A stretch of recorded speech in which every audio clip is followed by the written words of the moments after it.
আজকে যারা ধর্ষণ করে, আমার মা বোনদের ইজ্জত নিয়ে যারা টানাটানি করে, ছিনিবিনি করে, এরকম একটা লম্পটের, এরকম একটা দর্শককে যদি খোলা জমিনের মধ্যে পাথর মেরে হত্যা করা হতো, ভবিষ্যতে কোনো লম্পট, ভবিষ্যতে কোনো দর্শক আমার মা বোনের চেহারার দিকে তাকানোর সাহস পেত না। ঠিক কিনা মুসলমান? একটা দর্শককে যদি, একটা চাঁদাবাজকে যদি, একটা চোরকে যদি আল্লাহর কোরআন অনুযায়ী শাস্তি দেওয়া হতো, ভবিষ্যতে অপরাধীরা আর অপরাধ করার সাহস পেত না, পেত না, পেত না। ঠিক কিনা মুসলমান? প্রকৃত বিচারকের অভাব থাকার কারণে আমাদের সমাজে প্রকৃত বিচার হচ্ছে না, আর প্রকৃত বিচার না হওয়ার কারণে আমাদের সমাজে অন্যায়, জুলুম, নির্যাতন, হত্যা, ধর্ষণ দিন দিন বেড়েই যাচ্ছে। ঠিক কিনা মুসলমান? বিচার জেনে শুনেই করতে হবে। না জেনে যদি বিচার করা হয়, একটি লোক নির্দোষ না, তাকে যদি দোষীর কাঠগড়ায় দাঁড় করানো হয়, তাহলে যে কিংবা যারা দাঁড় করিয়েছেন তাদের ঠিকানা হবে আল্লাহর জাহান্নাম। তাদের ঠিকানা কোথায়? হাদিস শরীফে এসেছে বিচারক তিন শ্রেণীর। বিচারক কয় শ্রেণীর? তিন শ্রেণী। মাত্র এক শ্রেণীর বিচারক হবে জান্নাতি, আর দুই শ্রেণীর বিচারক হবে জাহান্নামী। কয় শ্রেণীর? দুই শ্রেণী। বিচারক যারা সমাজে বিচার করেন, মেম্বার হোক, চেয়ারম্যান হোক, এমপি হোক, মন্ত্রী হোক, বিচারক হোক, যারা সমাজে বিচার করেন তাদেরকেই বলা হয় বিচারক। বিচারক তিন শ্রেণীর। এক শ্রেণীর বিচারক ফিল জান্নাহ, আর দুই শ্রেণীর বিচারক হবে জাহান্নামী। এক শ্রেণীর বিচারক যারা জান্নাতি হবেন, তারা ওই বিচারক যারা প্রকৃত পক্ষে সত্যকে জেনেছে, আসল ঘটনাটা কি, যাকে আজকে অপরাধীর কাঠগড়ায় দাঁড় করানো হয়েছে সে আসলেই অপরাধী কিনা। প্রকৃত বিচারক তখন প্রকৃত ঘটনাটা উদ্ঘাটন করবেন। প্রকৃত ঘটনা জানার পরে সত্য যেই রায়, ওই রায়টা তিনি দিবেন। এই শ্রেণীর বিচারককে আল্লাহ তাআলা জান্নাত দান করে দিবেন। সুবহানাল্লাহ। আর যেই দুই শ্রেণীর বিচারক জাহান্নামী হবেন, তাদের ভিতরে এক নম্বর হচ্ছে যেই বিচারক প্রকৃত সত্যটা জেনেছে, এই লোকটা যুদ্ধ অপরাধী নয়, এই লোকটা ধর্ষক নয়, এই লোকটা চাঁদাবাজ নয়, এই লোকটা চোর নয়, এগুলো জেনেছে, জানার পরেও উল্টা রায় দিয়েছে। কি রায় দিয়েছে? উল্টা রায় দিয়েছে, মিথ্যা রায় দিয়েছে।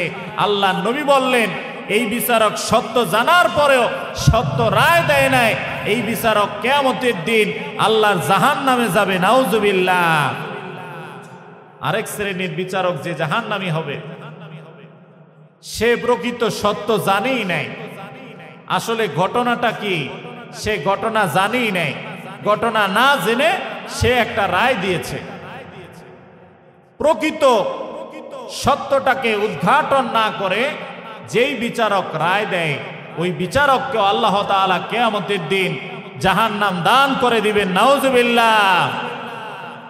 এক শ্রেণীর বিচারক হবে জান্নাতি, যে সত্য জেনেছে, সত্য অনুযায়ী সেই রায় দিয়েছে, সে হবে জান্নাতি। আল্লাহ তাআলা সমাজের বিচারকদেরকে প্রকৃত সত্য জেনে সে অনুযায়ী রায় দেওয়ার তৌফিক দান করুক। সকলে বলে আমিন। আমাদের সমাজে প্রকৃত বিচারকের অভাব। আল্লাহর নবী ইহুদিদের একজন আলেমকে ডাকলেন আর বললেন, ও ইহুদি আলেম, তুমি তো তাওরাত কিতাব সম্পর্কে অনেক জ্ঞান রাখো, তাওরাত কিতাব সম্পর্কে তোমার অনেক পাণ্ডিত্য রয়েছে। আমি বিশ্বনবী তোমাকে ওই কিতাবের কসম দিয়ে বলছি, যেই কিতাব আল্লাহ রাব্বুল আলামিন তোমাদের নবী মুসা কালিমুল্লাহর উপরে নাজিল করেছেন।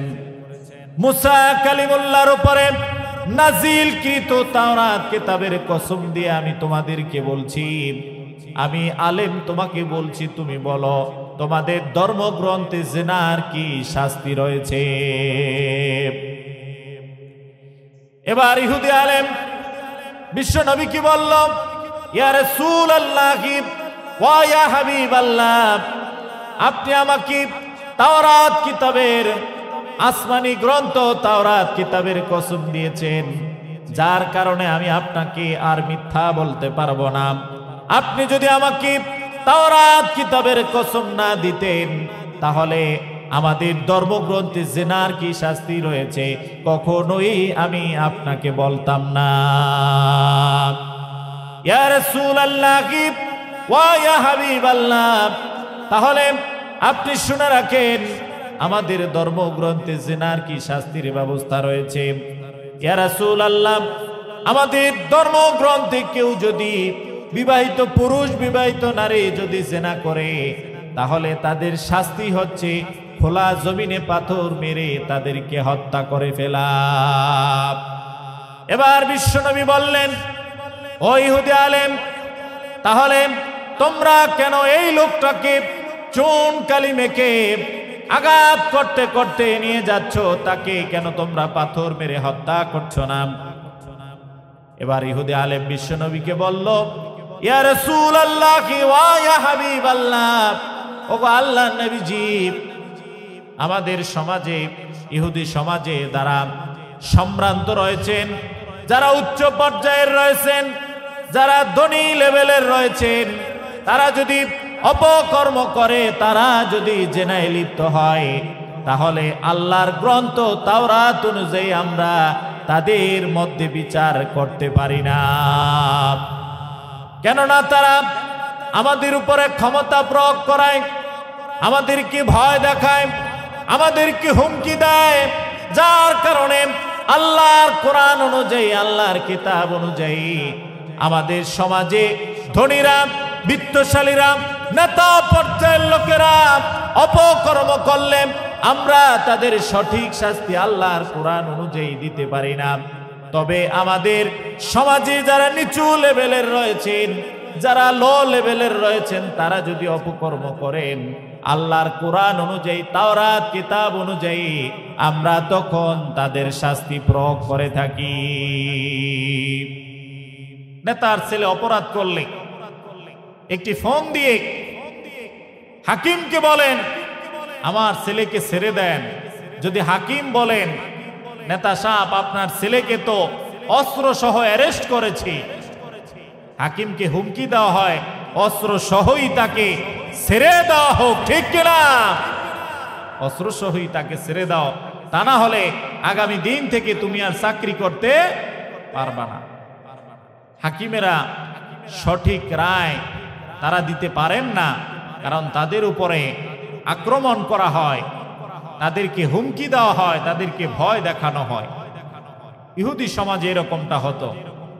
আর যদি একটা নিচু পর্যায়ের মানুষ, গরিব পর্যায়ের মানুষ অপরাধ করত, তার মুক্তির জন্য তো কেউ ফোন দিত না, তখন তার যেই শাস্তি পাওয়া দরকার তাকে সেই শাস্তি দেওয়া হতো। আমাদের সমাজেও এরকম আইন আছে না নাই? লক্ষ্য করে দেখবেন, লক্ষ লক্ষ কোটি কোটি টাকা কলমের খোসায় যারা নিয়ে যায়, এই যে লক্ষ লক্ষ কোটি কোটি টাকা জাতির নিয়ে আজকে একদল পালিয়ে গিয়েছে, বাংলাদেশে তাদের আশ্রয় হয় নাই, কলমের খোসায় লক্ষ লক্ষ কোটি কোটি টাকা নিয়েছে, এই চোরদের কোনো বিচার হয় না। অথচ দেখবেন বাসা থেকে, বাড়ি থেকে একটা চোর সামান্য 10,000 5,000 টাকা নিয়েছে, ওই চোরকে এমন পিটানো হয়, এলাকাবাসী এমন পিটান, তাকে পিটায়, পিটানোর চোটে সে দুনিয়ার জমিন থেকে চলে যায়, ঠিক কিনা? এটা কিন্তু অন্যায়, এটা তার প্রতি অবিচার করা হচ্ছে। কারণ আপনারা এই চোরদেরকে যে শাস্তি দিচ্ছেন, এই শাস্তি কিন্তু ইসলাম তাকে দেয় নাই। আমরা বড় চোরদেরকে মারতে পারি না, আমরা ছোট চোরদেরকে সবসময় মারি, ঠিক কিনা? যারা সমাজে অপরাধী তাদের আমরা বিচার করতে পারি না, কিন্তু যারা নিরপরাধ তারা সব সময় আসামির কাঠ গড়ায় দাঁড়িয়ে থাকে। আল্লাহর নবী তখন ইহুদিদেরকে বললেন, ও ইহুদিরা, এটা তো তোমরা ঠিক করছো না। তোমরা তোমাদের সমাজে যারা উঁচু পর্যায়ের তারা অপরাধ করলে তাদের বিচার করবে না, আর নিচু পর্যায়ের লোক অপরাধ করলে বিচার করবে। এটা তো বৈষম্যের শিকার।